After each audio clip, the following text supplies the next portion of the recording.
பொழுது விடிஞ்சு பொழுது போனாலுமே வந்து எப்போ எங்களுக்கு ஃப்ரைட் ரைஸ் செஞ்சு தருவீன்னு கேட்டுகிட்டே இருப்பாங்க.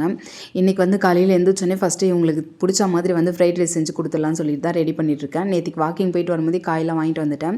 கொஞ்சமாக எண்ணெய் ஊற்றிட்டு ஒரு 2 பச்சை மிளகாய் 2 வெங்காயம் வந்து கட் பண்ணி வச்சுருக்கேன். கேரட், பீன்ஸ், அதுக்கப்புறம் கோஸ் போட்டுட்டு கொஞ்சமாக இஞ்சி பூண்டு பேஸ்ட்டு, சால்ட் வந்து போட்டுட்டு நல்லா வதக்கி விட்டுட்டேன்.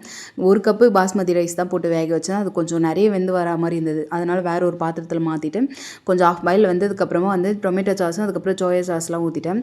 சில்லி சாஸ் வந்து ஊற்றிருக்கலாம். என்கிட்ட இல்லைன்றதுனால பச்சை மிளகாய் போட்டுட்டேன். 2 ஸ்பூன் வந்து பெப்பர் பொடி போட்டுட்டு வேக வச்ச சாப்பாடு வந்து இதோட வந்து சேர்த்துட்டு நல்லா வந்து ஃப்ரைட் ரைஸ் வந்து ரெடி பண்ணியாச்சு. ரோஷனுக்கு ரொம்ப பிடிக்கும். மித்தி வந்து இன்றைக்கி எக்ஸாம் போயிருக்கா. ரோஷன் மட்டும்தான் வீட்டில் இருக்கான். அதனால் அவனுக்கு வந்து கொஞ்சம் சுடு சுடு போட்டு கொடுத்துட்டு அவனுமே சாப்பிட்டுட்டான். மித்தி வந்ததுக்கப்புறம் லஞ்சுக்கு வந்து சாப்பிட்டுட்டா. இங்கே ரொம்ப சூப்பராக இருந்தது. இன்றைக்கி வந்து ரொம்ப நாள் கழிச்சு மழை வந்துச்சு. நல்லா காற்று, இடி, மின்னல் அப்படிலாம் இருந்தது.